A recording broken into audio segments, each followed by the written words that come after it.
Gloire à l'Éternel notre Dieu. Bienvenue à cette deuxième partie sur la 45e paracha. Nous continuons. Nous étions arrivés au verset 10, si ma mémoire est bonne. Rappelons-le, souviens-toi du jour où tu te présentas devant l'Éternel ton Dieu à Horeb, lorsque l'Éternel me dit, assemble auprès de moi le peuple. Je veux leur faire entendre mes paroles, afin qu'ils apprennent à me craindre tout le temps qu'ils vivront. Donc la crainte de l'Éternel est très importante sur la terre, et afin qu'ils les enseignent à leurs enfants. Encore ici, une responsabilité qui est soulignée dans celle d'enseigner les enfants. C'est aux parents à enseigner leurs enfants. Sinon, leurs enfants vont être enseignés d'une autre manière, et ce n'est pas bon. Vous vous êtes approchés, et vous vous êtes tenus au pied de la montagne. La montagne était embrasée, et les flammes s'élevaient jusqu'au milieu du ciel. Il y avait des ténèbres, des nuées et de l'obscurité. Ça devait être assez extraordinaire quand même. Hein. Rappelez-vous qu'après la sortie d'Égypte, il voit toutes ces choses-là. Une montagne embrasée. Okay. Et l'Éternel vous parla du milieu du feu. Vous avez entendu le son des paroles, mais vous n'avez perçu aucune représentation, excepté une voix. Il publia son alliance qu'il vous ordonna d'observer, les 10 paroles, et les écrivit sur 2 tables de pierre. Donc ici, il s'agit bien des 10 paroles, que l'on a traduit en fait ici chez les chrétiens par les 10 commandements. Ce ne sont pas des commandements, ce sont des paroles en réalité. La plupart, en fait, c'est comme des commandements, oui, bien sûr. Mais, en fait, littéralement, c'est les 10 paroles. Et les écrivit sur 2 tables de pierre. En ce temps-là, l'Éternel me commanda de vous enseigner des lois et des jugements. On retrouve toujours la même chose, lois et jugements, afin que vous les mettiez en pratique dans le pays dont vous allez prendre possession. Nous sommes là au verset 14. Continuons de lire. Puisque vous n'avez pas vu aucune représentation, le jour où l'Éternel vous parla du milieu du feu à Horeb, veillez attentivement sur vos âmes. Donc, pas en fait bon d'image, en fait ici, pas de représentation, etc. Ok. Tout ça, c'était pour éviter l'idolâtrie, etc. Mais aussi parce que Dieu est saint, personne ne peut voir Dieu. Il n'y a que Moshe qui pouvait effectivement le voir, enfin le rencontrer. Ok. Et de le voir de dos, simplement. Repensons le jour où l'Éternel vous parla du milieu du feu à Horeb, veillez attentivement sur vos âmes. De peur que vous ne vous corrompiez et que vous ne vous fassiez une image taillée, une représentation de quelque statue, modèle d'un mâle ou d'une femelle. La traduction, nos traductions disent modèle d'un homme ou d'une femme. Non, c'est modèle d'un mâle ou d'une femelle, pour être plus proche du texte hébreu. Une image taillée, donc les mots en fin de compte ici sont choisis, une représentation aussi, quelques statues, donc il ne faut pas faire en fait ces choses-là, okay, qui soient en fait un modèle ou une image, modèle d'un mâle ou d'une femelle. Mâle en fait d'un homme qui en fin de compte aussi peut être sujet d'idolâtrie tout simplement. C'est pour ça qu'en fait le Seigneur en fait dit que cela, même si un homme ou une femme fait des choses extraordinaires dans le monde, il ne faut pas en faire des statues. Pourquoi ?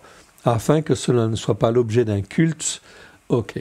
Aujourd'hui, nous avons le culte de la personnalité dans certains pays, culte de Mao, culte de ceci, culte de cela, etc. Ok. Hier, c'était le communisme, etc. Ok. Qui se faisait des statues énormes. Tout cela est très mauvais parce que cela engendre en fait un culte et de l'idolâtrie. Ici, c'est comme des modèles qui doivent servir en fin de compte ici d'idolâtrie. Donc le Seigneur dit non. Que ce soit même d'un mâle, d'une femelle, d'un animal, ok, qui soit sur la terre, d'un oiseau, en fait ici, qui vole dans les cieux, d'une bête qui rampe sur le sol, modèle d'un poisson qui vit dans les eaux au-dessous de la terre. Veille sur ton âme de peur que. Ceci est écrit en italique. C'est pour rappeler, ce n'est pas dans le texte hébreu. Okay, mais c'est bien de le rappeler en fait aussi. Ça, on peut le faire. Mais c'est de le dire que c'est en italique. Donc, veille sur ton âme de peur que. Donc dans la seconde, nous avons ceci. Ok. Devant et levant les yeux vers le ciel et voyant le soleil, la lune, les étoiles, toute l'armée des cieux, tu ne sois entraîné à te prosterner en leur présence et à leur rendre un culte. Voilà ce qui est extrêmement important, c'est de ne jamais, en fin de compte, se prosterner ou en fait faire un culte devant quelque chose qui semble être glorieux. Ne pas l'élever sur un piédestal, pour en faire ici quelque chose de glorieux à la place de Dieu. Ce sont des choses que l'Éternel, ton Dieu, a données en partage. Ici, Dieu l'a donné en partage à tous les peuples, sous le ciel tout entier.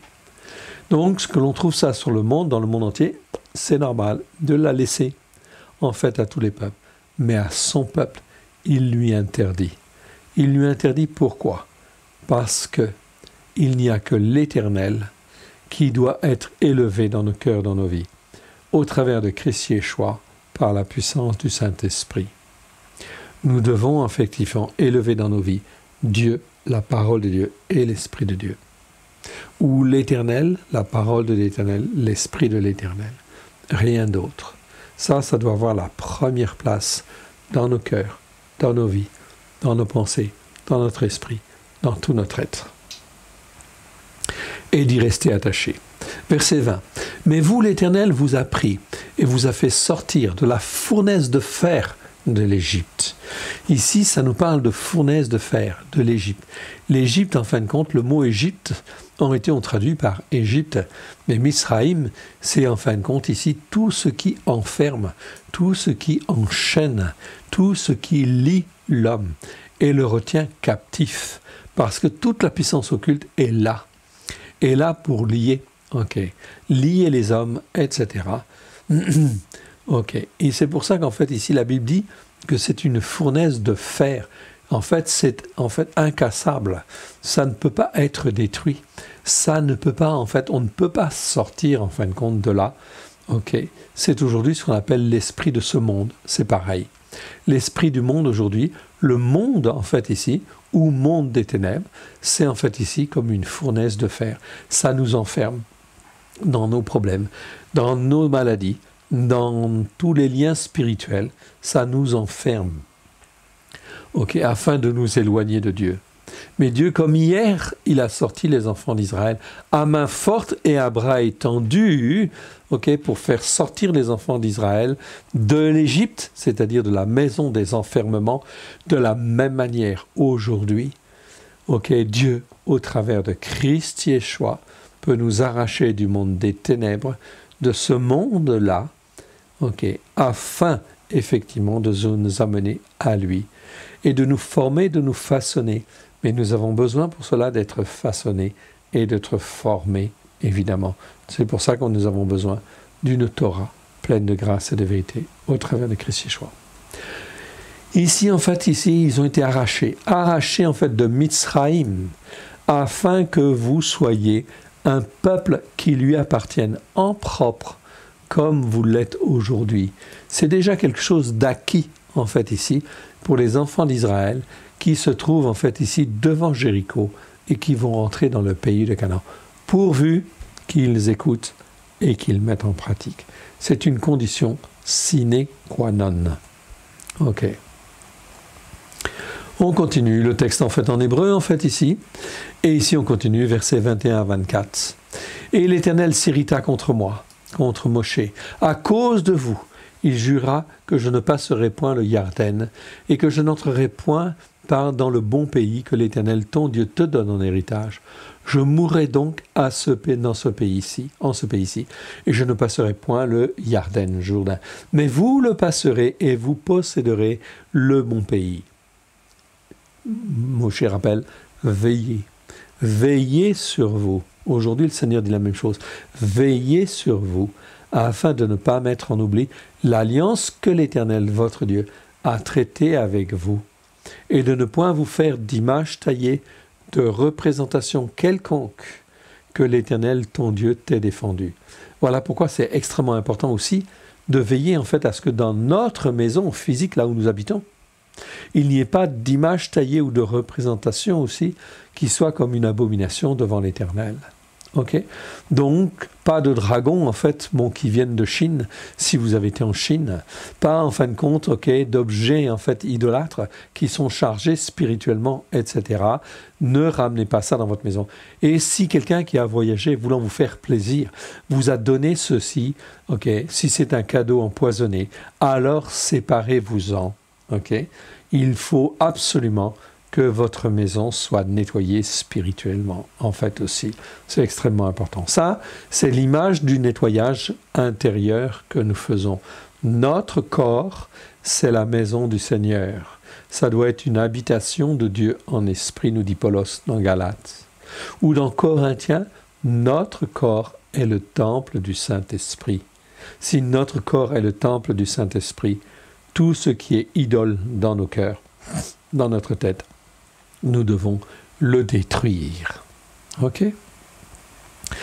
Idoles, que ce soit des chanteurs, idoles en fait comme le foot, par exemple, si jamais en fait nous aimons trop le foot, etc.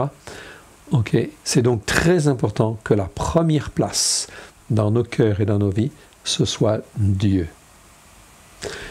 Moshe dira à un moment donné, non, oui c'est Moshe, non, ça doit être David plutôt, dans un psaume il dira, qui est ton Dieu? Qui est ton Ola?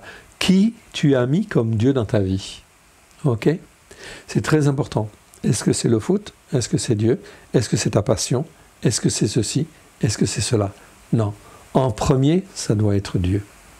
Toujours Dieu. Ok. Quand je dis Dieu, c'est l'Éternel. Hein? L'Éternel, le Dieu d'Abraham, d'Israël, de Jacob. Ne nous trompons pas non plus. Ce n'est pas n'importe quel Dieu. Ce n'est pas le Dieu catholique non plus. Ce n'est pas le Dieu, en fin de compte, ok, de Rome, etc. Non, pas du tout, etc. C'est le Dieu hébreu.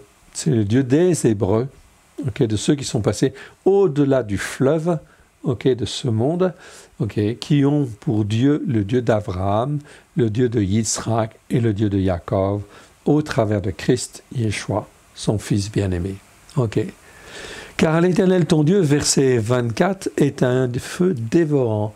C'est un Dieu jaloux. Jaloux, en fait, ici, Elkana. Il a payé le prix pour nous racheter. Quand tu achètes quelque chose, ça t'appartient. Ok? Et si ça t'appartient, personne d'autre n'a à y toucher. Ok? Ici, c'est pareil. Nous avons été rachetés à un grand prix, au travers du sang précieux de l'agneau. Et nous appartenons à Dieu. Voilà pourquoi, en fin de compte, il veut mettre en nous sa Torah, afin de nous former, de nous façonner, et que nous soyons un peuple pour lui, très important. Et c'est un Dieu jaloux de ce qu'il a fait. On continue, verset 25. 25 à 30, verset 25 à 29 déjà. Lorsque tu auras des enfants et des enfants de tes enfants, et que vous serez depuis longtemps dans le pays, si vous vous corrompez, si vous faites des images taillées, des représentations de quoi que ce soit, si vous faites ce qui est mal aux yeux de l'Éternel votre Dieu pour l'irriter, j'en prends aujourd'hui à témoin contre vous le ciel et la terre. Donc Dieu prend à témoin le ciel et la terre. Et en fait ici, il dit, vous disparaîtrez par une mort rapide du pays, dont vous allez prendre possession au-delà du Jardin. Vous n'y prolongerez pas vos jours, car vous serez entièrement détruits. Donc voilà en fait ici quelque chose de très important à comprendre. On rentre dans le pays de la promesse, c'est un cadeau merveilleux. C'est vraiment en fin de compte absolument fabuleux. Quand on rentre dans ce pays, ok, on est avec Dieu, on reste avec Dieu, on veille à notre âme, mais là, la présence de Dieu est tellement forte qu'on n'a pas envie de vivre autre chose. Alors il faut faire attention, ok, pendant tout le temps que nous sommes en formation, et ensuite quand nous sommes formés, faire attention à ne pas se laisser entraîner. Ok?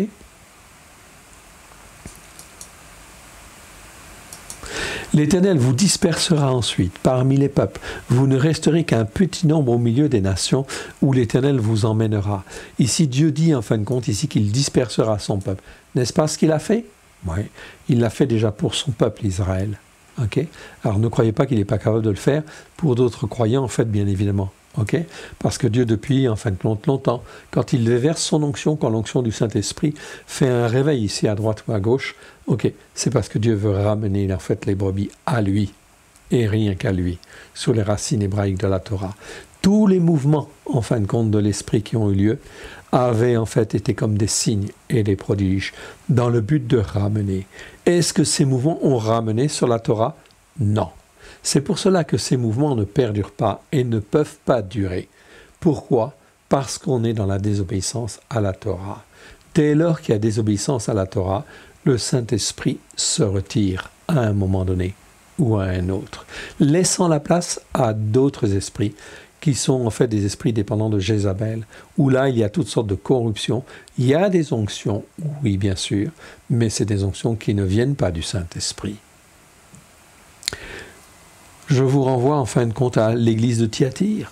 L'église de Thyatire, ok, c'est une église. Ok, et en fin de compte, quel est le reproche que Dieu le fait? Dieu fait le reproche. Je te fais le reproche que tu as laissé la femme Jézabel enseigner et corrompre mes serviteurs. Ici, Jézabel, c'est pas la femme de Achab, elle est morte depuis longtemps. Ici, c'est Jézabel, c'est une puissance spirituelle qui enseigne donc au travers de mauvais esprits, des esprits religieux, qui en fin de compte vont en fait tordre les Écritures et enseigner des fausses doctrines. Nous ne pouvons pas manger ce pain-là. D'où l'importance fondamentale d'apprendre à discerner ce qui est bien de ce qui est mal, d'apprendre à manger des bonnes choses sur le plan spirituel afin de nourrir notre âme avec des bonnes choses. Car si je nourris mon âme avec des mauvaises choses, eh bien comment va-t-elle discerner les bonnes choses? C'est impossible. Donc voilà pourquoi il faut en fin de compte vraiment revenir aux Écritures. Ok. Donc nous étions ici. Et là, vous servirez d'autres dieux, ouvrages faits par les mains des descendants d'Adam, du bois et de la pierre, qui ne peuvent ni voir, ni entendre, ni manger, ni sentir. C'est de là aussi que tu chercheras l'Éternel ton Dieu, et que tu le trouveras si tu le cherches de tout ton cœur et de toute ton âme. Dieu donc permet en fin de compte qu'il y ait en fait une dispersion, oui bien sûr, mais Dieu dans sa grande bonté, dans sa miséricorde infinie, que cherche-t-il encore? Même quand son peuple a péché, persisté en fait à pécher, à être dans les transgressions, les péchés, les iniquités, il est dispersé, envoyé en fait dans le monde, etc. Mais Dieu veut essayer de le rattraper. Et si là où dans ta détresse tu te trouves, et si tu le cherches de tout ton cœur et de toute ton âme, tu le trouveras. Dieu dit qu'il se laissera trouver encore, encore et encore. N'est-ce pas là un Dieu bon, un Dieu merveilleux?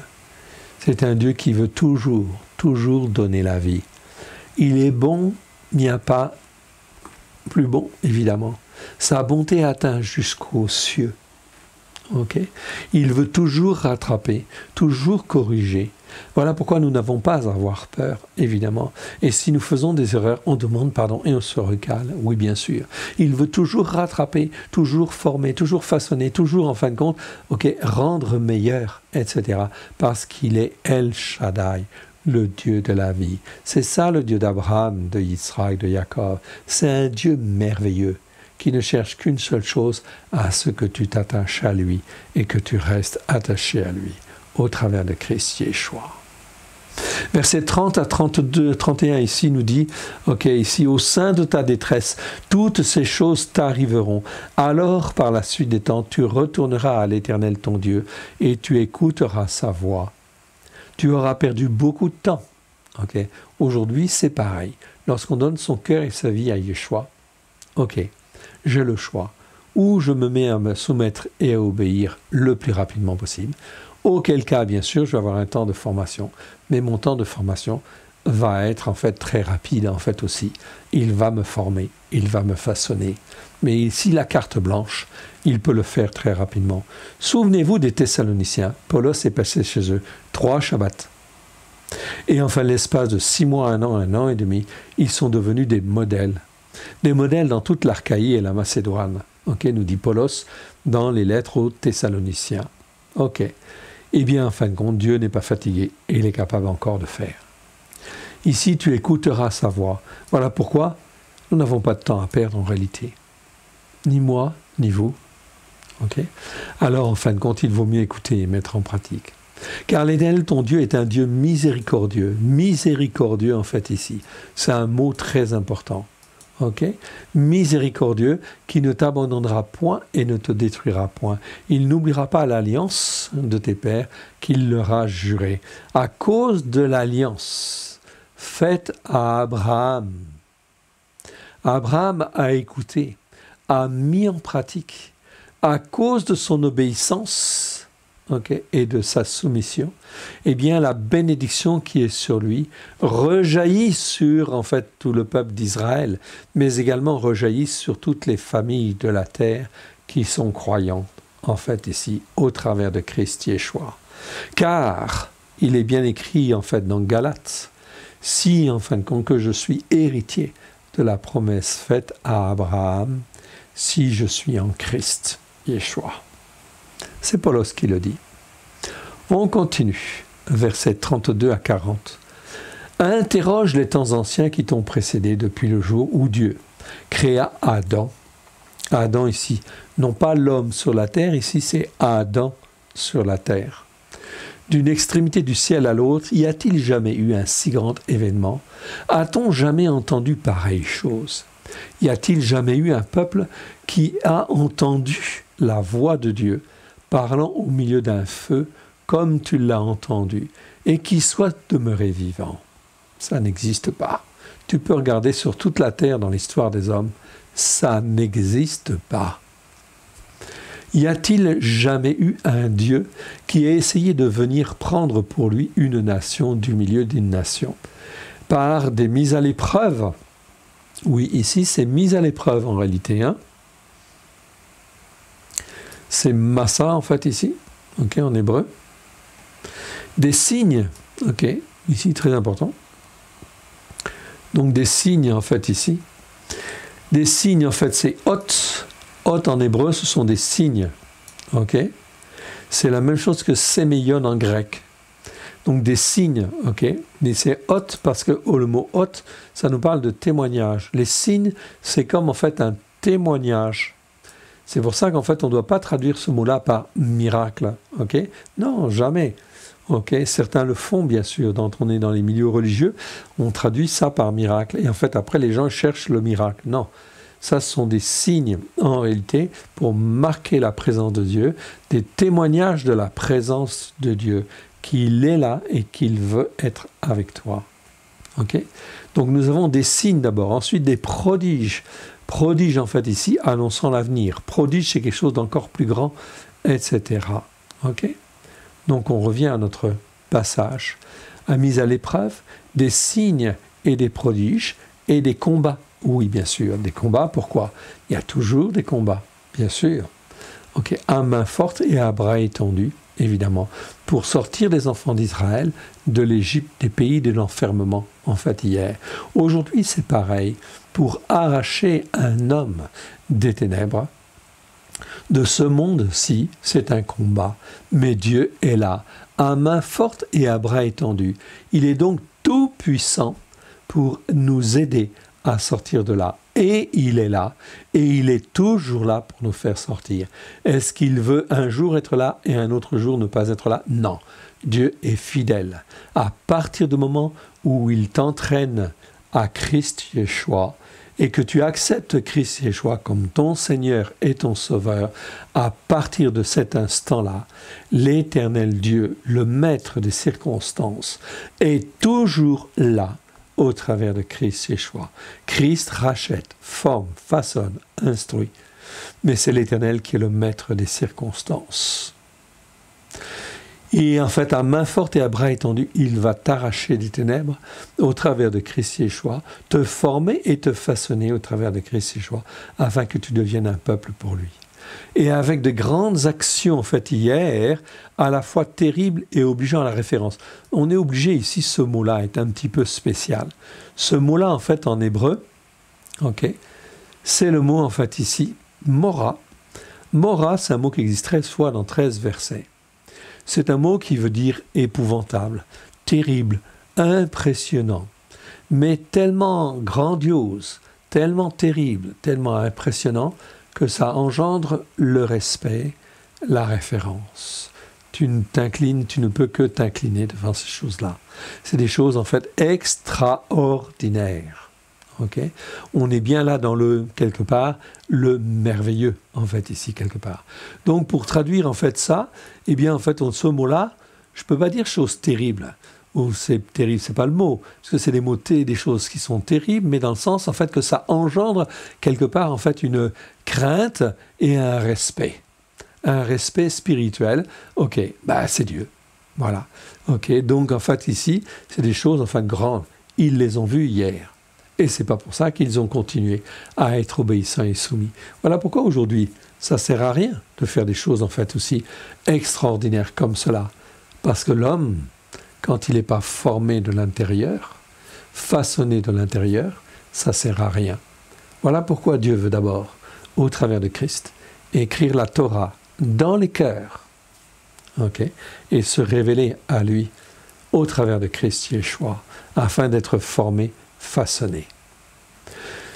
Comme l'a fait pour vous ici, comme l'a fait pour vous l'Éternel, votre Dieu, en Mitzraïm, sous vos yeux. Bien évidemment, si on se rappelle les plaies de l'Égypte, ce sont des choses en fait absolument fabuleuses. Imaginez en fin de compte une nation qui en fin de compte là, vous avez tout un certain nombre de plaies qui arrivent. Là, on n'est plus dans la dimension du simple prodige. C'est en fait des choses extrêmement terribles, qui obligent en fait au respect, évidemment, à la grande, à la référence en fait par excellence. Mais ces choses-là vont revenir.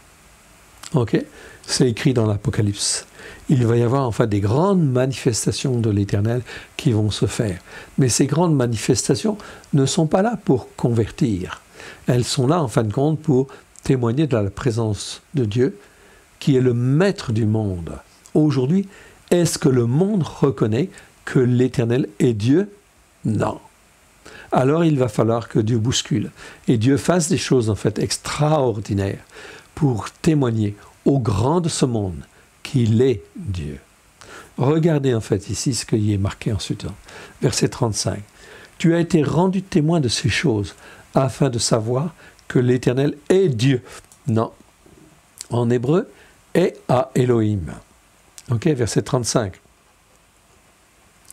Si je prends le texte, en fait ici, vous voyez bien, ici en hébreu, je vois le mot « à Elohim ». Pas Elohim tout court, Elohim, c'est ça? À Elohim, c'est comme ça. Ici, dans ce texte-là, vous n'avez qu'une seule fois le mot Elohim. Les autres fois, c'est Elohim, Elohim, Elohim, ou Elohera, etc. C'est Elohim, pareil. Elohim, Elohim, Elohim.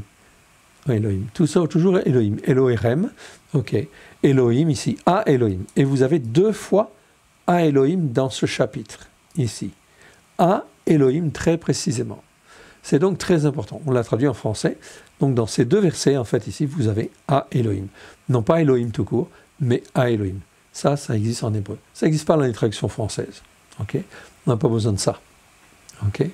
Or ici, en réalité, c'est très important. Ici, tu as été rendu témoin de ces choses, afin de savoir que l'Éternel est à Elohim. À Elohim, ça veut dire le seul Dieu unique et vrai. Et qu'il n'y en a point d'autre. Ici, en fait, à Elohim, c'est le Dieu de qui? C'est le Dieu de Adam. C'est le Dieu de Enoch. C'est le Dieu, en fin de compte, d'Abraham. C'est le Dieu de Yitzhak. C'est le Dieu de Jacob. C'est le Dieu de Yosef. C'est le Dieu de Moshe. C'est le Dieu de David, etc. Le Dieu des prophètes. C'est en fait le Dieu. Très précisément, ce mot à Elohim est très important dans les Écritures. Malheureusement, il n'est pas traduit comme il faut. Donc, il est le seul Dieu unique et vrai. Quand les croyants, Abraham, Yitzhak, Jacob, David, Moshe, croyaient en Elohim, tout le reste, il laissait de côté. Ça n'avait pas d'importance. On faisait ce que Elohim voulait et on se calait sur Elohim. Elohim parlait, très bien. On écoutait, on mettait en pratique. Il donnait des lois, très bien, on écoute et on met en pratique. Il veut que l'on juge comme cela, il est Elohim, le seul Dieu unique et vrai. Voilà pourquoi Dieu veut nous apprendre aussi à marcher avec ce Dieu-là, le seul Dieu unique et vrai. Que l'Éternel est à Elohim et qu'il n'y en a point d'autre, en fait, ici. Du ciel, il t'a fait entendre sa voix pour t'instruire que sur la terre, il t'a fait voir son grand feu et tu as entendu ses paroles au milieu du feu. Il a aimé tes pères et a choisi leur postérité après eux. Il t'a fait lui-même sortir de Mitzraïm par son grand pouvoir. Ici, pouvoir, c'est le mot kohar en fait en hébreu. Verset 38, il a chassé devant toi des nations supérieures en nombre et en force. Souvenez-vous, le roi de Og, le roi de Bassan, etc. Ils étaient supérieurs en force et en nombre, oui bien sûr. Mais peu importe pour Dieu. Pour te faire entrer dans le pays, dans leur pays, pour t'en donner la possession comme tu le vois aujourd'hui. Sache donc en ce jour et retiens dans ton cœur que l'Éternel est à Elohim ici. Que l'Éternel est à Elohim. En haut dans le ciel et en bas sur la terre, et qu'il n'y en a point d'autre. Ça, c'est afin de recaler. Observe ses lois et ses commandements. Ici, nous avons le mot commandement. Commandement, en fait, ici, nous le connaissons, en fait, ici, ce mot-là. Commandement, c'est mitzvah, mitzvot. Mitzvah, mitzvot, où est-ce que je l'ai mis? Ah, je ne l'ai pas mis ici, pardon. Je ne l'ai pas détaillé ici. Bon, c'est pas grave. C'est un des rares mots qui est bien traduit tout au long de la parole. Et ça, c'est important, parce que même si je me réfère à ça, les commandements dans l'Ancien Testament et le Nouveau Testament, ça veut strictement dire la même chose, effectivement, en hébreu et en grec, en français donc. Cela veut dire quand Dieu donne un commandement, tu l'écoutes et tu mets en pratique. Jean va dire, inspiré par le Saint-Esprit, celui qui aime Dieu garde ses commandements. Donc voilà, observe ses lois et ses commandements que je te prescris aujourd'hui, afin que tu sois heureux. Comment tu peux être heureux si tu n'écoutes pas, en fait, la parole de Dieu comme il le veut, les lois et les commandements, c'est impossible. Toi et tes enfants après toi. D'où l'importance, en fait, ici, d'enseigner ses enfants. Toi et tes enfants après toi, et que tu prolonges désormais tes jours dans le pays que l'Éternel, ton Dieu, te donne. Il y a une bénédiction supplémentaire. Tu vas prolonger tes jours dans le pays que l'Éternel, ton Dieu, te donne. Ainsi, tu vas, en fin de compte, grandir, et tu vas, en fait, ici, tu vas vieillir dans la bénédiction de l'Éternel. On passe le texte en hébreu. Et on arrive au verset 41. 41 à 49, en fait, ici. Alors Moshe choisit 3 villes de l'autre côté du Yarden, du Jourdain.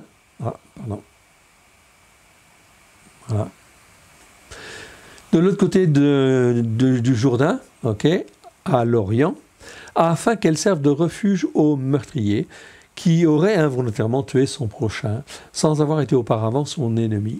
Donc involontairement, tout simplement, et afin qu'il pût sauver sa vie en s'enfuyant dans l'une de ces villes. C'était Bethser dans le désert, dans la plaine du pays des Rubénites, Ramoth en Gilead, chez les Gadites, et Golan en Bachan, chez les Ménachis, c'est-à-dire les Manassites. Donc ici, dans chacune des tribus, ici à l'est du Jourdain, il y avait une ville de refuge. Cette ville de refuge, nous l'avons étudié dans Lévitique, ça permettait donc à celui qui avait tué de se réfugier, en fait là, c'est-à-dire de ne pas être poursuivi et en fait condamné à mort. En fait ici, il pouvait vivre là et passer en jugement dans cette ville-là. Et en fait, il devait rester dans cette ville jusqu'à la mort du souverain sacrificateur. À ce moment-là, il pouvait en fin de compte sortir et revenir chez lui. On continue versets 44 à 49. C'est ici la Torah. Ici, je vois bien le mot Torah. En fait, ici, le mot Torah, ça s'écrit comme ça. Ça nous parle des enseignements, en fait, de l'Éternel, loi pour certains, etc. Au départ, le mot Torah désigne les 5 premiers livres, oui, bien sûr. Donc, Genèse, l'Exode, Lévitique, Nombre et Deutéronome. On peut affirmer, en fait, en réalité, que là, c'est le cœur même des Écritures. C'est le cœur même des Écritures. Les rois, ils ont vécu d'après la Torah. Les prophètes, ils ramènent à la Torah. Les psaumes nous parlent de la Torah, ils disent en fin de compte plein de choses sur la Torah. Ok. Et en fait, Yeshua dit, moi, je suis venu non pas pour abolir la Torah et les prophètes, mais je suis venu pour l'accomplir. L'accomplir au sens de l'accomplir, de la remplir les cœurs de cette Torah avec grâce et vérité, jusqu'à ce que ça déborde, afin que la bénédiction puisse être en fait également pour les autres. Ici, le mot accomplir n'a jamais voulu dire c'est terminé. Non, c'est pas le même verbe que lorsque Yeshua est sur la croix et qu'il dit tout est accompli. Là, ça veut dire c'est fini, ça veut dire que vous n'avez plus rien à faire si ce n'est qu'à croire, à écouter, à mettre en pratique, etc., à écouter la parole de Dieu pour en fait la mettre en pratique avec grâce et vérité. Tout est accompli pour que cela puisse se réaliser, si vous le voulez. Ok. Ici, c'est ici la Torah que Moshe présenta aux fils d'Israël. Voici les témoignages. Ici, le mot Eda, en fait, ici. Oui, je fais un petit parallèle ici, le mot Torah. Ok. Et en fait, dans certains versets, c'est pas le mot Torah, c'est le mot A-Torah. C'est-à-dire que le Saint-Esprit met l'article devant le mot Torah. Okay. Le mot Torah existe 219 fois dans 213 versets. Mais dans 58 versets, le Saint-Esprit met un article devant le mot Torah, comme si c'était pour dire la Torah. Cette Torah-là. Okay. C'est celle-là que je vous donne et pas une autre. Dans ces versets, l'Esprit ajoute en fait l'article en hébreu, okay, ce qui veut dire que l'Esprit souligne le caractère unique de la Torah et de l'enseignement de Dieu. Torah, ça veut dire enseignement de Dieu. On trouve ce mot Torah dans les versets suivants. Ici, vous en avez la liste, en fait, ici. Ok, dans tous ces versets-là, on le retrouve. Et en fait, comme par hasard, le mot Torah, c'est-à-dire Torah avec l'article devant, eh bien, se trouve très souvent dans le Deutéronome, en fait, ici. Tous ces versets-là, okay, car le Deutéronome est un rappel de l'Écriture, okay, et des lois et des commandements de Dieu, etc. Okay, de la manière de bien juger. Et ici, en fin de compte, dans tous ces versets-là, le mot Torah, le mot Torah, a effectivement l'article devant, pour insister et dire, c'est cette Torah-là qui est importante et qui est fondamentale. Voilà pourquoi, au travers de Christ Yeshua, aussi, c'est très important, c'est cette Torah-là qui est importante et fondamentale, que Dieu veut écrire dans chacun de nos cœurs avec grâce et vérité. Tout autre évangile est un autre évangile qui annonce une autre bonne nouvelle. Et alors, Paulos dit qu'il soit anathème, celui qui annonce un autre évangile. Paulos savait, en fait, déjà. Et c'est pour cela que tous les évangiles qui sont annoncés depuis que Christ Yeshua est venu, eh bien, qui n'annoncent pas cette bonne nouvelle, la bonne nouvelle de l'Éternel, qui veut écrire la Torah dans le cœur, etc., au travers de Christ, toutes ces autres bonnes nouvelles ne sont pas des bonnes nouvelles qui viennent de Dieu. Elles sont déformées et en fin de compte, elles sont maudites quelque part. Anathème, qu'il soit anathème, celui qui annonce un autre évangile. Anathème, ça veut dire maudit, qu'il soit maudit jusqu'à la destruction. Tous les évangiles qui existent au jour d'aujourd'hui, qui ne sont pas posés sur la Torah, les prophètes et les psaumes, eh bien, seront détruits parce qu'ils n'enseignent pas les choses correctement par rapport à la parole. C'est quelque chose de terrible, ok? Mais Dieu ne change pas. Il est le même hier, aujourd'hui et demain. Ici, en fin de compte, cette Torah, c'est une chose. Ici, on te dit, verset 25, « Voici les témoignages, les lois et les jugements que l'Éternel, que Moshe a prescrivis aux fils d'Israël après leur sortie de Mitzraïm. » Donc ici, les lois, nous avons vu les mots lois, nous avons vu les jugements, oui bien sûr, on va le retrouver, et on retrouve en fait ici un autre mot, les témoignages. Ce mot-là est très mal traduit. C'est le mot aedot. Aedot en fait ici. Ok. Et da, au pluriel, et dot, avec l'article devant, ça fait les. Ce sont des témoins ou des témoignages. Tout ce qui a existé, toute la vie en fin de compte d'Israël, des enfants d'Israël, ce qu'ils ont écouté, pas écouté, etc., leurs échecs, tout cela c'est quoi? Ce sont des témoignages d'hommes et de femmes qui n'ont pas écouté comme il fallait pour mettre en pratique. Voilà pourquoi Paulos va dire à Timothée, regardez bien en fait ce qui est dit en fait ici, dans 2 Timothée. 2 Timothée. Ok. 2 Timothée chapitre 3. Ok. Versets 16 et 17. Vous le connaissez ce verset? Quand en fait ici, Paulos en fait parle à Timothée, nous sommes en fait dans quelles années? Nous sommes dans les années 60. Ok? Ça veut dire que Yeshua est venu dans les années 30, 33. Donc de 33 à 60, il y a pratiquement une trentaine d'années. Ok? La plupart des écrits en fait apparaissent après les années 60.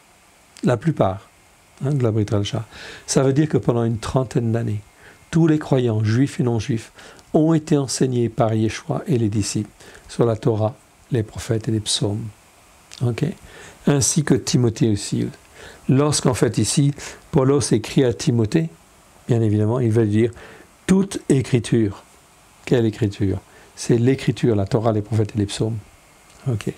Est inspirée de Dieu et utile pour enseigner, pour convaincre, pour corriger, pour instruire dans la justice, afin que l'homme de Dieu soit accompli et propre à toute bonne œuvre. Ici, tout ce qui est arrivé hier à Israël doit nous servir d'exemple, afin de nous former et de nous façonner, que nous puissions être des hommes accomplis de Dieu, propres à toute bonne œuvre. Okay? Tout cela, ça sert de témoignage, bien évidemment. Okay? L'exemple de ces villas. Souvent, ce mot-là est très mal traduit. Je ne sais plus dans la seconde, en fin de compte, comment il est traduit. Okay? Peu importe, en fait, ici. Okay? Mais ce n'est pas traduit comme il faut. Donc ici, les témoignages de ce que les enfants d'Israël ont vécu, ce sont ici des témoignages vivants de l'obéissance et de la désobéissance. Les lois et les jugements que Moshe prescrivit aux fils d'Israël après leur sortie, en fait, de Mitzraïm, de la sortie des maisons des enfermements, en fait, ici, pour nous des ténèbres. C'est le même Dieu, donc il peut nous sortir de toutes les ténèbres. C'était de l'autre côté du Jourdain, dans la vallée vis-à-vis de Beth-Péor, au pays de Sion, roi des Émoris et Amoréens, qui habitait à Resbon, Hesbon, et qui fut battu par Moshe et les fils d'Israël après leur sortie de Mitzraïm. Ils s'emparèrent de son pays et de celui d'Og, roi de Bachan. Ces 2 rois des Amoréens et Moris étaient de l'autre côté du Yarden à l'Orient. Leur territoire s'étendait depuis Aroer, sur les bords du torrent de l'Arnon, jusqu'à la montagne de Sion, qui est le Hermon. Ici, l'Hermon. La montagne de Sion, la montagne la plus haute ici, qui est appelée ici Sion. Ici, en titre de référence. Et il embrassait toute la plaine de l'autre côté du Yarden, à l'Orient, jusqu'à la plaine au pied du Pisga, en fait ici. Passons le texte hébreu, et nous arrivons maintenant au chapitre 5. Nous voyons là donc les 10 paroles qui ont été traduites par les 10 commandements selon en fait les nations. Voyons donc en fait les premiers versets. Donc ici, on va lire en fait ici jusqu'au verset 7. On va donc lire ceci. Moshe convoqua tout Israël et leur dit: écoute Israël, les lois et les jugements dont moi je parle à vos oreilles aujourd'hui. Apprenez-les soigneusement et gardez-les parfaitement pour les mettre en pratique. L'Éternel votre Dieu a traité avec nous, une alliance à Horeb. Ce n'est point avec nos pères que l'Éternel a traité cette alliance, c'est avec nous qui sommes ici aujourd'hui, tous vivants. L'Éternel vous a parlé face à face sur la montagne, du milieu du feu. Je me suis tenu alors entre l'Éternel et vous, pour vous annoncer la parole de l'Éternel, car vous aviez peur du feu, et vous n'êtes point monté sur la montagne. Il vous a dit, « Je suis l'Éternel ton Dieu, qui t'ai fait sortir du pays d'Égypte, du pays de Mitzraïm, de la maison des esclaves. Tu n'auras point d'autre Dieu devant ma face. » On s'arrête là. Donc ici, on rappelle ici toujours les lois et les jugements que nous avons vus au chapitre précédent. C'est les mêmes mots, mais c'est encore rappelé. Ici, c'est toujours rappeler. Très important. Le Saint-Esprit aime bien rappeler. Pourquoi? Parce qu'en fin de compte, nous sommes un petit peu durs d'antenne, durs d'oreille, et nous n'écoutons pas toujours très bien. Alors, le Saint-Esprit y répète et il insiste. Et ici, en fait, écoute Israël. L'Israël aujourd'hui, c'est l'Israël de tous les croyants qui sont au travers de Christ Yeshua, juifs et non-juifs. Ça fait partie de l'Israël de Dieu. Sur la Torah, les prophètes et les psaumes, évidemment. Écoute Israël, les lois et les jugements dont, ici, l'expression dit, en fait, c'est traduit presque littéralement, dont moi, je parle à tes oreilles qui entendent bien aujourd'hui. C'est bien ça que le dit le texte en fait hébreu, que tu entends dans tes oreilles là, parce que ça c'est très important. Tu dois écouter et mettre en pratique, pas en fin de compte que ça rentre dans la tête et que ça sorte par l'autre oreille. Non. Faut que ça rentre dans l'oreille. Tu écoutes, tu as entendu et tu mets en pratique. Apprenez-les soigneusement en fait ici. On a dû rajouter ici, en fait, soigneusement. Pourquoi? Eh bien, en fin de compte, ici, voyons, en fait, ici, ce verbe, Ce verbe, en fait, c'est le verbe lamad. Lamad, ça veut dire, en fait, apprendre, apprendre. Mais ici, il est conjugué au parfait.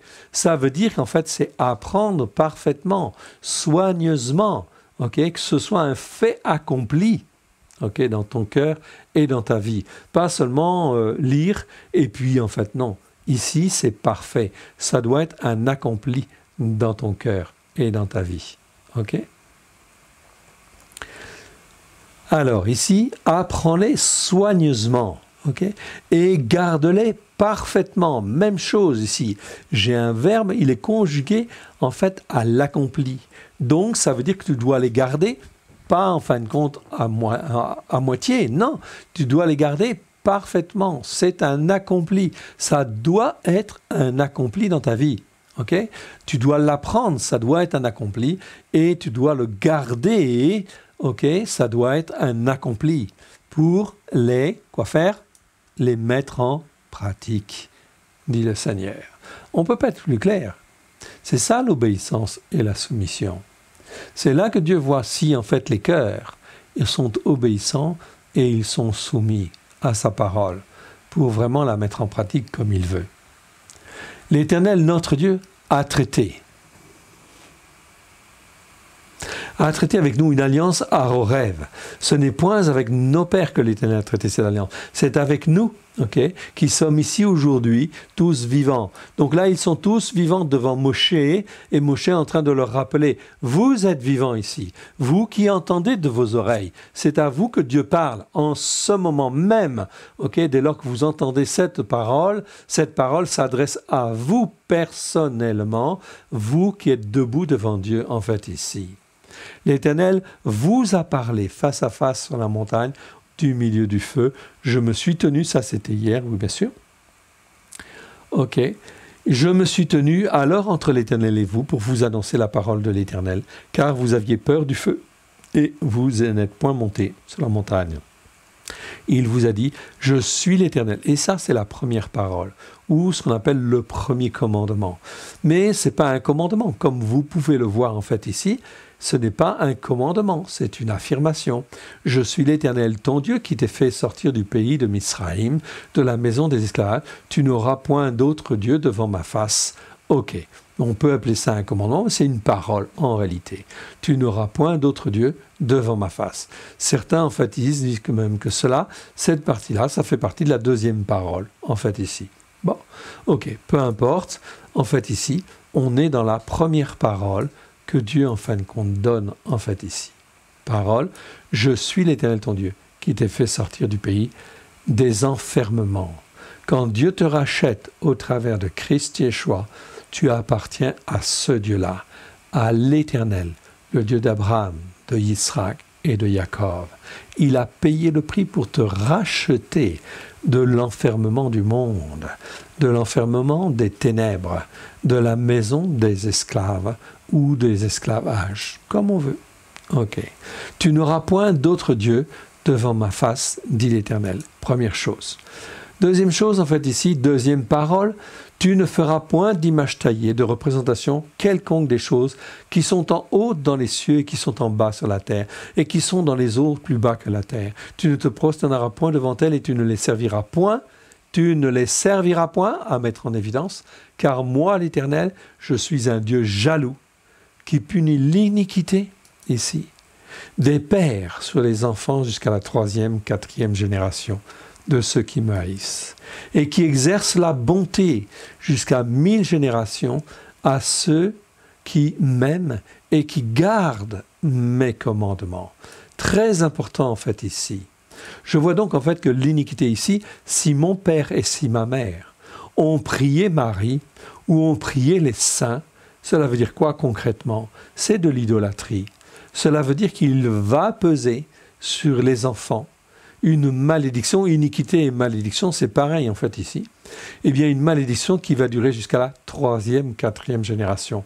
Voilà donc pourquoi tout croyant, sans exception, doit demander pardon à Dieu pour les péchés de ses pères, parce qu'ils ont été idolâtres. Et dire, Père très saint, je reconnais que mes parents ont été idolâtres. Je t'en demande pardon pour cela. Ils ont fait ce qui est mal devant tes yeux.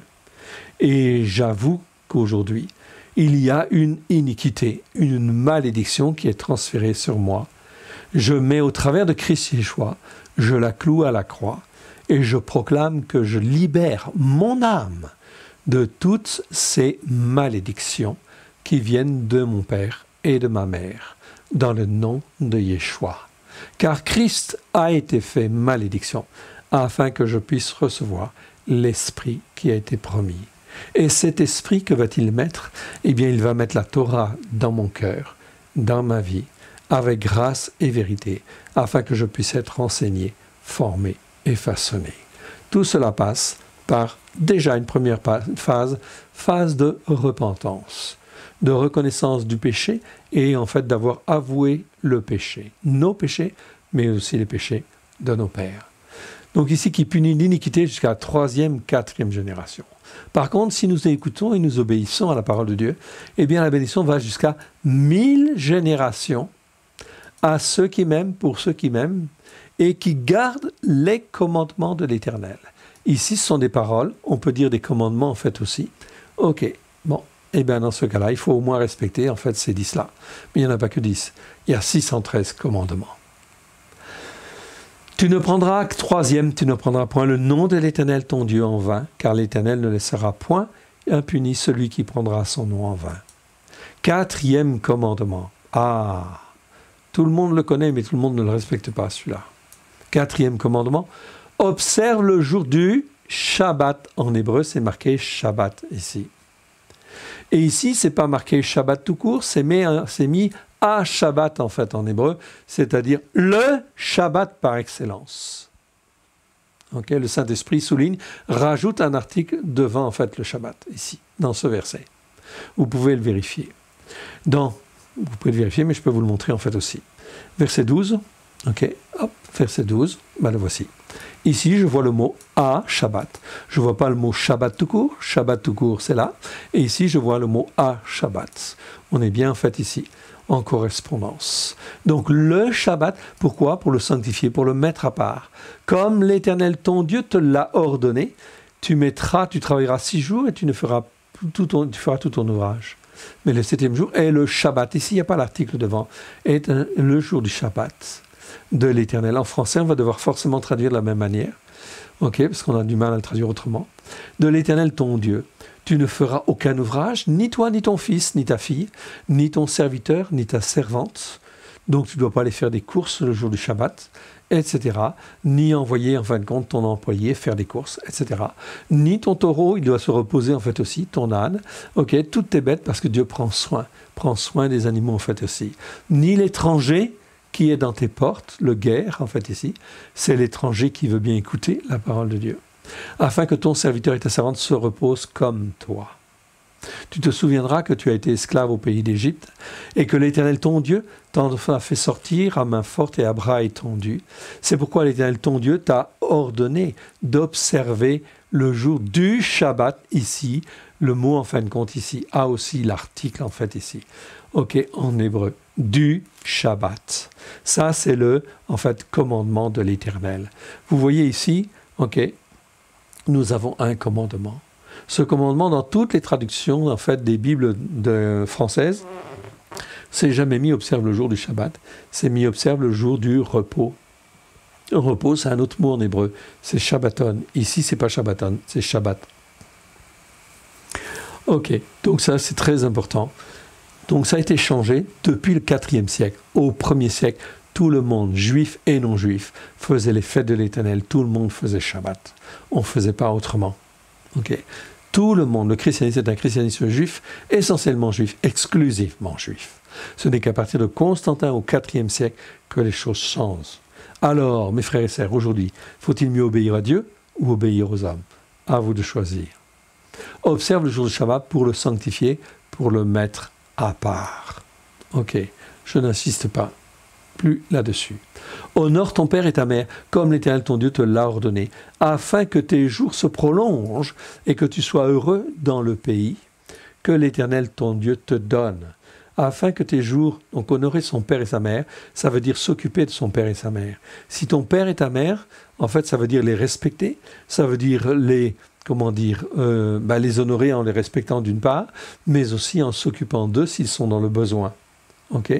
Tes parents, ils t'ont élevé, ils t'ont formé, ou ils sont censés l'avoir fait, et s'ils ne l'ont pas fait comme il faut, peu importe, tu as une obligation, parce que c'est l'obligation que Dieu donne ici, c'est honorer son père et sa mère. Pourquoi? Afin que tes jours se prolongent. Donc tu vas prolonger en fin de compte ici tes jours, comme cela, et que tu sois heureux dans le pays que l'Éternel ton Dieu te donne. Si tu ne respectes pas ça, tu peux être sûr que tu ne seras jamais heureux dans le pays que l'Éternel ton Dieu te donne. C'est impossible, c'est pas conforme à l'Écriture. Donc ça, c'est très important de veiller, de faire ce qu'on peut. Ça ne veut pas dire qu'on soit d'accord, on n'est pas forcément d'accord avec ses parents, ça c'est une chose. Mais ce n'est pas parce qu'on n'est pas d'accord qu'il ne faut pas les honorer, il ne faut pas s'occuper d'eux. Ok? Donc il faut s'en occuper. Tu ne commettras point de meurtre. Ok? C'est pas tu ne tueras pas, hein, c'est tu ne commettras point de meurtre. Tu ne commettras point d'adultère. Tu ne déroberas point. Tu ne porteras point de faux témoignage contre ton prochain. Tu ne convoiteras point la femme de ton prochain. Tu ne désireras point la maison de ton prochain, ni son champ, ni son serviteur, ni sa servante, ni son taureau, ni son âne, ni aucune chose qui appartienne à ton prochain. La notion de prochain ici, c'est celui que tu vois ici. Cette notion de prochain, en fait, ici, est en fait très élargie. Elle est élargie, c'est le mot réa. Réa, en fait, ici, c'est l'ami, c'est le proche, c'est le voisin. Ça vient du mot, en fin de compte, ra'a, qui veut dire, en fait, nourrir, soigner, conduire, etc. Bon, ok. C'est celui qui est proche. C'est surtout cette notion de proximité, en fait, ici. Les versets suivants nous disent ceci. Telles sont les paroles qu'a prononcées, ici, qu'a prononcé l'Éternel à haute voix sur la montagne, du milieu du feu, des nuées, de l'obscurité, et qu'il adressa à toute l'assemblée sans rien y rajouter. Tous les enfants d'Israël ont entendu ces paroles. Ok? Ça a été fait à haute voix. Il les écrivit sur 2 tables de pierre qu'il me donna. Ok. Lorsque vous avez entendu la voix du milieu du ténèbre, et tandis que la montagne était tout en feu, vos chefs de tribus et vos anciens s'approchèrent tous de moi. Puis vous avez dit, voici l'Éternel notre Dieu, nous a montré sa gloire et sa grandeur, et nous avons bien entendu sa voix au milieu du feu. Ici, c'est en fait un parfait. Nous avons bien entendu. Donc c'est une chose accomplie ici. Nous avons bien entendu sa voix, ou parfaitement sa voix, du milieu du feu. Aujourd'hui, nous avons vu que Dieu a parlé à des descendants d'Adam et qu'ils sont demeurés vivants. Très important. Ici, c'est un témoignage. C'est un témoignage que nous pouvons aussi garder parce que ça a été fait en fait hier. C'est un exemple. Et maintenant, pourquoi mourrions-nous? Car ce grand feu nous dévorera. Si nous continuons à entendre la voix de l'Éternel, notre Dieu, nous mourrons. Quel est l'être humain? Ici, littéralement, la chair. Ok. Ici, donc, on peut traduire par être humain, mais pas par homme. Ok. Quel est l'être humain, en effet, qui ait jamais entendu, comme nous, la voix du Dieu vivant, parlant au milieu du feu et qui soit resté vivant. Ici, c'est donc un témoignage. Dieu a parlé. Ils ne l'ont pas vu, mais en fait, il a parlé. Ils ont entendu sa voix. Est-ce pour autant qu'ils vont bien marcher tout le temps avec l'Éternel? Non. Ok. Approche-toi et écoute tout ce que dira l'Éternel, notre Dieu. Et tu nous rapporteras toi-même tout ce que dira l'Éternel notre Dieu. Nous l'écouterons et nous le ferons. L'Éternel entendit les paroles que vous m'avez adressées. Et l'Éternel me dit, j'ai bien entendu. Ici, c'est conjugué au parfait. Ici. Donc, c'est étendu effectivement. Les paroles que ce peuple t'a adressées. Et tout ce qu'ils ont dit est bien, dit l'Éternel. Pas de souci là-dessus. Or, s'ils avaient toujours ce même cœur, disposé pour me craindre et pour observer tous mes commandements, afin qu'ils soient heureux à jamais, eux et leurs enfants. Donc le respect des commandements, ici, la crainte de Dieu et le respect des commandements, entraîne quoi? Eh bien, entraîne ici que nous soyons heureux à jamais, eux et leurs enfants. Va, dis-leur, retournez à vos tentes. Mais toi, reste ici, et je te dirai tous les commandements, les lois et les jugements que tu leur enseigneras, afin qu'ils les mettent en pratique dans le pays dont je leur donne la possession. Donc on voit ici qu'après effectivement que le peuple ait entendu les 10 paroles, qu'elles soient inscrites effectivement sur les tables de la loi, les tables de pierre, eh bien Moshe est resté en fait encore, parce que Dieu lui a donné en fait le reste des commandements, des lois et des jugements, en fait, ici, afin qu'il puisse écouter et mettre en pratique. Ok? Et il va dire, en fait, ici, bon, très bien, vous ferez avec soin. Vous ferez avec soin ce que l'Éternel, votre Dieu, vous a ordonné, et vous ne vous en détournerez ni à droite ni à gauche. Vous suivrez entièrement la voie que l'Éternel, votre Dieu, vous a prescrite, afin que vous viviez, et que vous soyez heureux, afin que vous prolongiez vos jours, dans le pays dont vous avez la possession. On passe le texte en fait en hébreu et on arrive au chapitre 6 maintenant.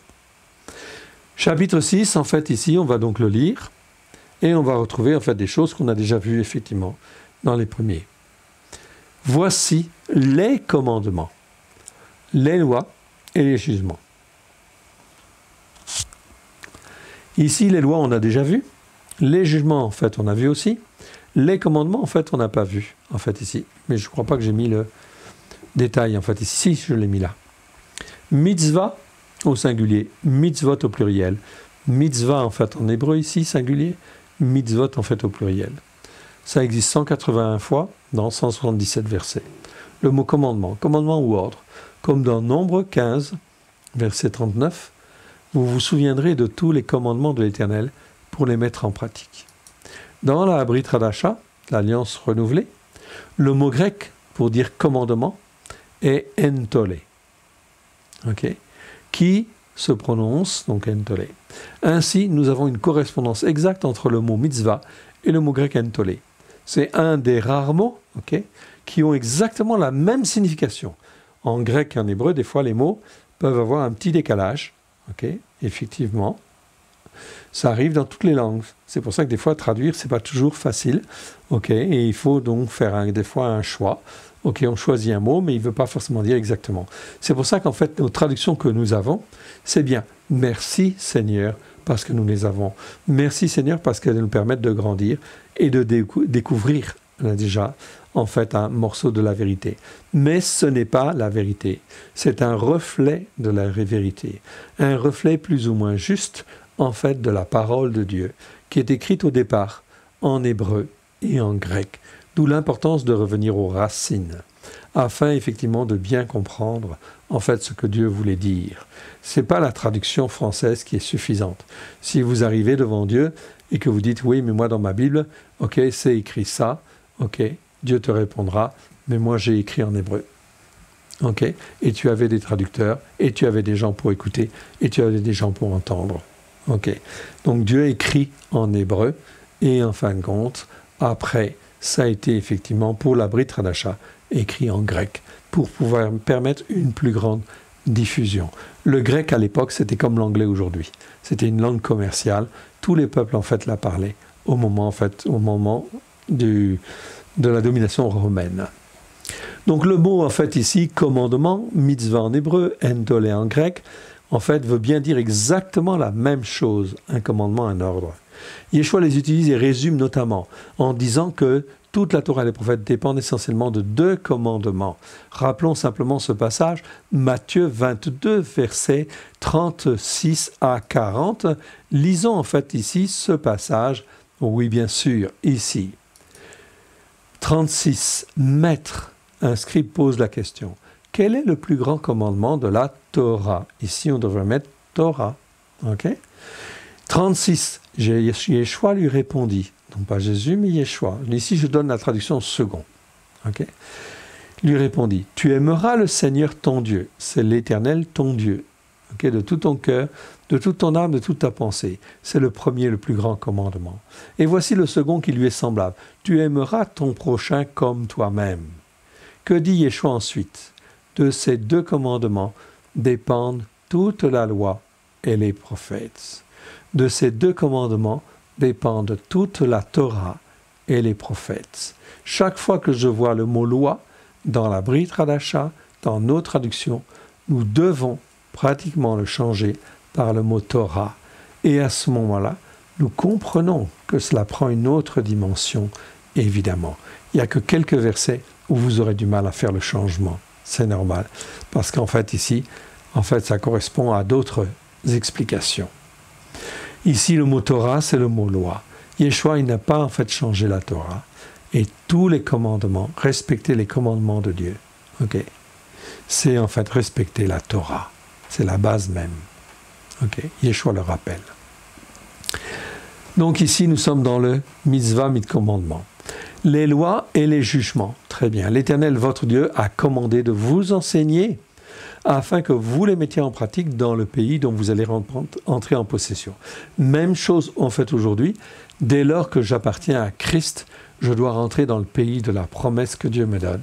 Il faut que j'écoute et que je mette en pratique, afin de rentrer vraiment dans le pays de la bénédiction que l'Éternel Dieu me donne. Afin que tu craignes l'Éternel, parce que ça nous apprend à craindre l'Éternel ton Dieu.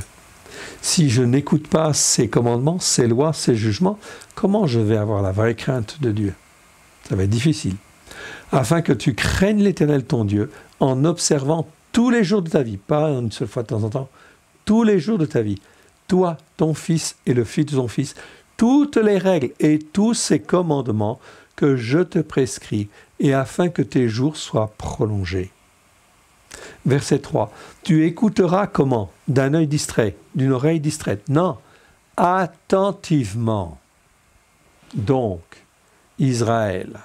Mais l'Israël ici, hier c'était Israël physique, aujourd'hui c'est l'Israël spirituel.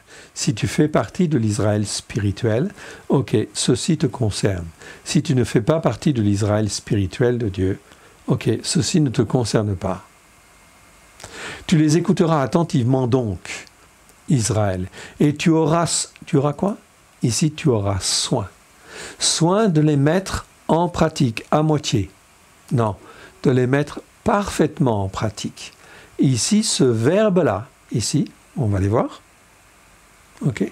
Petit e, c'est le verbe shamor. Shamor qui veut dire écouter, mettre en pratique, observer, garder, en fait, ici. Et il est conjugué au quoi? au parfait. Ça veut dire que ça doit être un accompli. Okay? Donc, c'est en fait une mise en pratique réelle. Si tu ne le mets pas en pratique, okay, eh ben, ça ne peut pas être un accompli. Voilà. Okay, la parole est vraiment très claire. Afin que tu sois heureux et que vous multipliez beaucoup, comme te l'a dit l'Éternel, le Dieu de tes pères, après t'avoir promis un pays où coule le lait et le miel. Même chose en fait ici, dans la tournure en fait de la phrase, en fonction effectivement du verbe, il vaut mieux traduire « après t'avoir promis ». Dieu te promet un pays de la promesse, ici, ok. Ici, en fait, ici, c'est le mot « davar » qui est conjugué au piel et parfait, il est également au parfait. Ça veut dire que c'est accompli. Il t'a promis. Okay? Donc, après t'avoir promis un pays où coule le lait et le miel, Dieu te fait le pays, hein, la promesse d'un pays, en fait, merveilleux, où coule le lait et le miel. Maintenant, il faut que tu écoutes et que tu mettes en pratique. Parce que tu auras, effectivement, tu vas rentrer dans ce pays où coule le lait et le miel. Écoute Israël, verset 4. L'Éternel, notre Dieu, l'Éternel est un. C'est ce qu'on appelle le Shema Israël, en fait, ici. Ok? Tu aimeras l'Éternel, ton Dieu, ici. Comment ça? De tout ton cœur, de toute ton âme, ok? De toute ta force. On pourrait dire, en fait, ici, de toutes tes entrailles, en fait, ici. Ok? Parce que ici, dans le mot âme, j'ai déjà la notion du cœur, des sentiments. Donc ici, quand on parle du cœur, c'est l'intérieur de l'homme, le plus profond de lui-même. C'est comme si c'était les entrailles. De tout ton cœur, de toute ton âme et de toute ta force. De ces paroles-là que moi, je te donne aujourd'hui, okay, et ces paroles-là que moi, je te donne aujourd'hui, seront où ça? Dans ton cœur. C'était la volonté déjà de Dieu hier, qu'elles soient dans ton cœur. Okay? Dans le cœur des enfants d'Israël. Voilà pourquoi, en fait, ici, il est bien dit ceci. Mais si ceci n'ayant pas été une réalité, en fait, spirituelle, Dieu fait une nouvelle alliance au travers de Christ Yeshua, et il va écrire par son Saint-Esprit sa Torah dans nos cœurs avec grâce et vérité.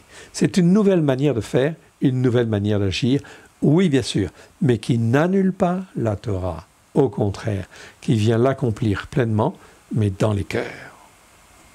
Verset 7. Tu les inculqueras pleinement. Ici, le verbe est très fort, hein? Okay? C'est les inculquer, mais comme si c'était avec un marteau, etc., à tes enfants. Okay? Et là, ce mot-là est conjugué aussi au parfait. Okay? Pour que tu aies ton rôle à toi en tant que père, c'est vraiment d'enseigner tes enfants, okay, d'une manière ferme, etc., afin que cela soit inscrit dans leur tête et dans leur cœur, etc. Okay? Tu les inculqueras pleinement à tes enfants. Tu en parleras quand tu seras dans ta maison, quand tu iras en voyage, quand tu te coucheras et quand tu te lèveras. Tu les liras comme un signe sur tes mains et ils seront comme des frontaux entre tes yeux. Tu les écriras sur les poteaux de ta maison et sur les portes. Voilà pourquoi on met des mezuzah. Mezuzah, mezuzot au pluriel. Ok, et dedans on met en fait des petits rouleaux avec en fait la parole de Dieu, parce qu'en fait il est dit ici, tu les écriras sur les poteaux de ta maison et sur les portes pour toujours te rappeler la parole de Dieu. C'est une question d'obéissance ici. L'Éternel, ton Dieu, verset 10, te fera entrer dans le pays qu'il a juré à tes pères, à Abraham, à Yitzhak et à Jacob, de te donner. Tu posséderas de grandes et bonnes villes que tu n'as point bâties, des maisons qui sont pleines de toutes sortes de biens et que tu n'as point remplies, des citernes creusées que tu n'as point creusées, des vignes et des oliviers que tu n'as point plantés, lorsque tu mangeras et te rassasieras. Okay? Donc ici, le Seigneur promet des bénédictions extraordinaires, okay, à ceux qui écoutent et qui mettent en pratique. Garde-toi d'oublier l'Éternel, qui t'a fait sortir du pays d'Égypte, de la maison de l'esclavage. Tu craindras l'Éternel ton Dieu et tu le serviras, et tu jureras par son nom, en fait ici. Mais pas faussement, tu jureras par son nom. Vous n'irez point après d'autres dieux, d'entre les dieux des peuples qui sont autour de vous. Car l'Éternel, ton Dieu, est un Dieu jaloux, on avait vu cette expression, au milieu de toi. La colère de l'Éternel, ton Dieu, s'enflammerait contre toi, et il t'exterminerait de dessus la terre. Vous ne tenterez point l'Éternel. Vous ne tenterez point l'Éternel, votre Dieu, comme vous l'avez tenté à Massa. C'est le lieu, en fait, aussi de la rébellion, ici, de la soumission et de la rébellion. Mais vous observerez pour les mettre en pratique les commandements de l'Éternel, votre Dieu, ses témoignages et ses lois. On insiste encore sur, en fin de compte, le respect des commandements, des témoignages, parce que cela nous sert d'exemple. Vous voyez ce qui est arrivé hier, alors ça nous sert de témoignage. Ces lois, qu'il vous a effectivement prescrit, en fait, ici, qu'il vous a effectivement donné, expliqué, en fait, ici. Tu feras ce qui est droit et ce qui est bien aux yeux de l'Éternel, afin que tu sois heureux et que tu entres en possession du pays, du bon pays que l'Éternel a juré à tes pères de te donner. Après qu'il aura chassé tous tes ennemis devant toi, comme l'Éternel l'a dit. Donc Dieu promet, en fait, ici, qu'il va chasser tous les ennemis, en fait, dans le pays de Canaan, etc. Et c'est ce qu'il va faire. Oui, bien sûr. 20-25. Lorsque ton fils te demandera un jour, que signifient ces témoignages, ces lois et ces jugements, que l'Éternel, notre Dieu, vous a effectivement donné ici. Tu diras à ton fils, ça c'est au moment de la Pâque, eh bien, si ton fils te pose cette question, tu répondras, tu diras à ton fils, nous étions esclaves de Pharaon en Mitsraïm, et l'Éternel nous a fait sortir de Mitsraïm par sa main puissante. L'Éternel a opéré sous nos yeux des signes, ce n'est pas des miracles ici, c'est des signes en fait ici, très important. R en fait ici, c'est en fait ici, il y a un petit décalage, c'est le mot hot, c'est signe en fait ici.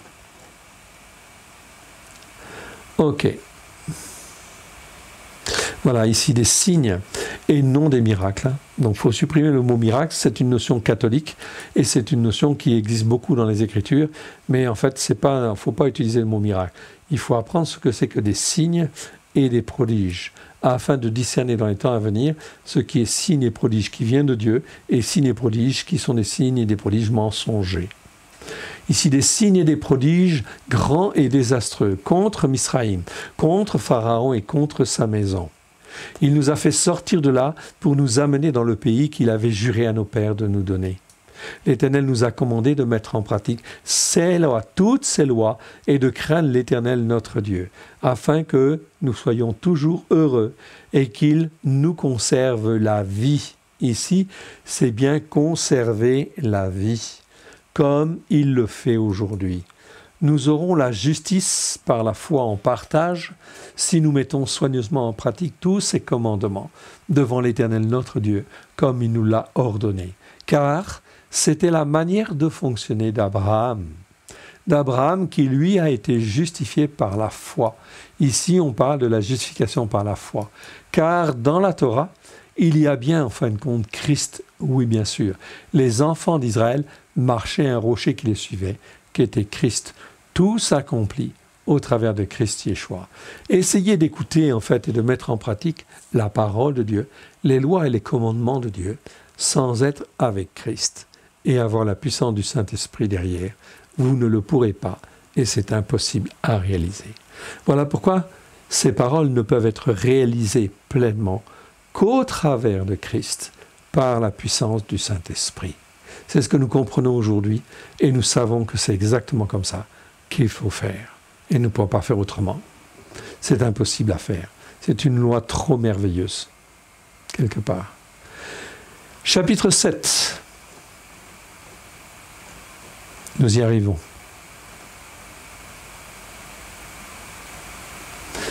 Ordre de détruire les Cananéens et leurs idoles.